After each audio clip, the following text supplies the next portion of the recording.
Hay un animal que pesa menos que un clip de papel. Sus alas son tan frágiles que el roce de un dedo las daña para siempre. No tiene músculo para generar calor, no tiene piel gruesa, no tiene nada que la ciencia considere útil para sobrevivir al frío extremo. Y sin embargo, cuando las temperaturas caen a -10, -20, -30 grados, ese animal sigue vivo. Algunas migran miles de kilómetros para escapar.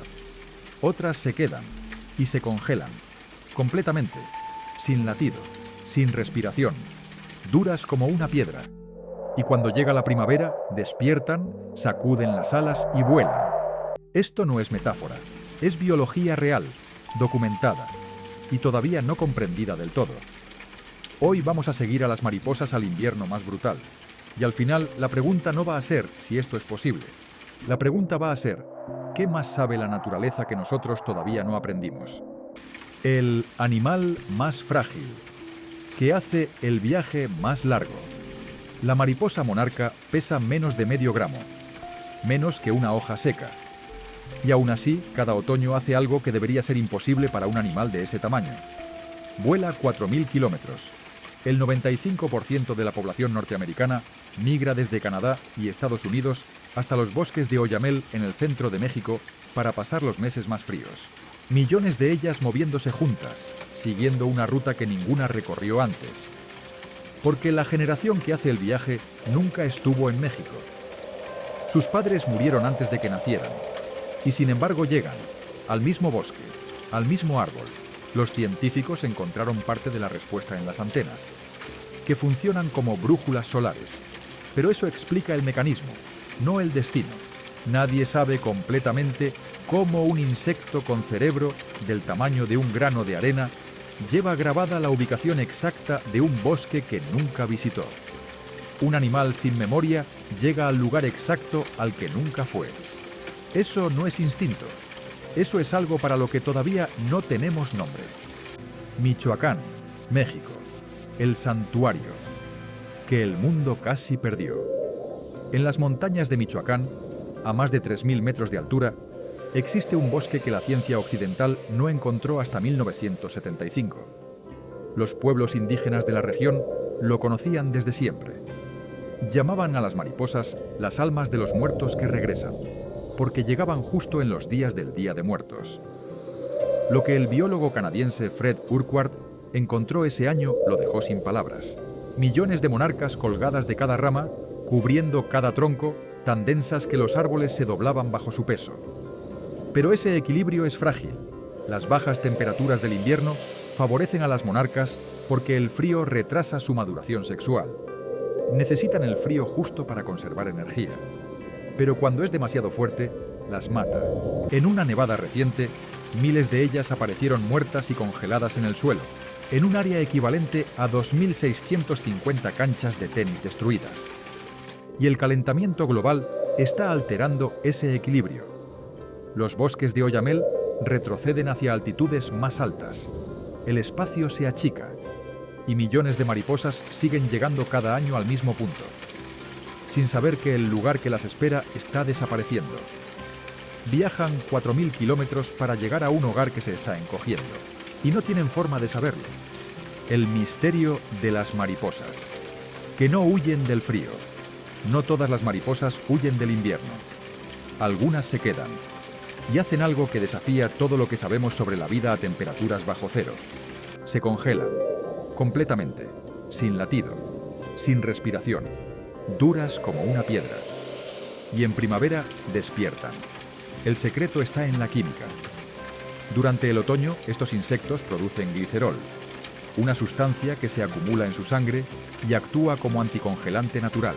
Permite que los fluidos corporales bajen por debajo del punto de congelación sin cristalizarse y destruir los tejidos desde adentro. Es precisión quirúrgica. El cuerpo del insecto fabrica su propio anticongelante anticipando un frío que todavía no llegó, calibrando la cantidad exacta semanas antes de que las temperaturas bajen. ¿Cómo sabe cuándo empezar? ¿Cómo sabe cuánto necesita? En Salta, Argentina, un fotógrafo encontró una mariposa monarca cubierta de escarcha en una ramita del jardín. La fotografió creyendo que estaba muerta. Horas después, con el sol calentando, vio gotitas deslizarse sobre las alas y la mariposa levantó vuelo. Lo que parece un milagro es una planificación tan precisa que la ciencia todavía está aprendiendo a leerla. La especie, que se congela completamente y vuelve a volar. En 2024, investigadores de la Universidad Miguel Hernández documentaron algo que cambió lo que creíamos saber sobre los límites de la vida. Encontraron una especie de lepidóptero, la familia de las mariposas, capaz de volver a la vida tras una congelación completa. Y lo más perturbador, no era una especie ártica adaptada al frío desde siempre. Era una especie de zona cálida que desarrolló esa capacidad bajo presión evolutiva. Lo que implica que la resistencia al congelamiento no es exclusiva del Ártico. Es una habilidad que puede aparecer en cualquier especie, en cualquier clima, cuando la necesidad es suficientemente grande. El mecanismo es el mismo en todas: reemplazar el agua de las células por sustancias que no se expanden al congelarse. El hielo se forma entre las células, no dentro de ellas. Los órganos quedan intactos, el sistema nervioso se apaga y se reinicia. Y esa investigación tiene implicaciones que van mucho más allá de los insectos. Si entendemos cómo una mariposa protege sus células del congelamiento, podríamos aplicarlo a la preservación de órganos para trasplante y a la criogenia médica. Lo que la mariposa aprendió en millones de años de evolución, la medicina apenas está comenzando a entender. El misterio, que persiste. Las mariposas no son las únicas. El insecto hueta, nativo de Nueva Zelanda, puede congelar el 80% de sus tejidos y despertar en primavera como si nada. Las orugas de ciertas especies aguantan menos 50 grados centígrados por hasta 10 meses. Hay polillas invernales que caminan sobre la nieve gracias a crioprotectores en su sangre. Y cada una de estas especies desarrolló esa capacidad de forma independiente, en distintos continentes, en distintas familias biológicas, sin ninguna conexión entre sí. Eso dice algo importante. El congelamiento y la resurrección no son un accidente evolutivo. Son una solución que la naturaleza consideró tan útil que la inventó múltiples veces. Estamos en 2025. Tenemos secuenciadores genéticos que leen el ADN de una mariposa en horas. Tenemos microscopios que fotografían células individuales durante el congelamiento. Y todavía no sabemos exactamente cómo una mariposa sabe a dónde ir. Todavía no entendemos por completo cómo una célula sobrevive congelada meses sin dañarse. Todavía no podemos replicar en laboratorio lo que un insecto de medio gramo hace cada invierno. Las monarcas siguen llegando a Michoacán cada octubre. Las que se congelan despiertan. Las que migran regresan. Las que deberían morir no mueren. Y lo más perturbador no es que sobrevivan, es que lo hayan estado haciendo millones de años antes de que existiera alguien para observarlas. Antes de que existiera la ciencia para intentar explicarlo. Antes de que existiera una palabra para llamar milagro a algo que para ellas es simplemente otro invierno más. A pesar de todo lo que conocemos, el animal más frágil del mundo sigue guardando secretos que el frío más brutal no logró borrar. Tal vez el límite de lo posible no está donde pensamos.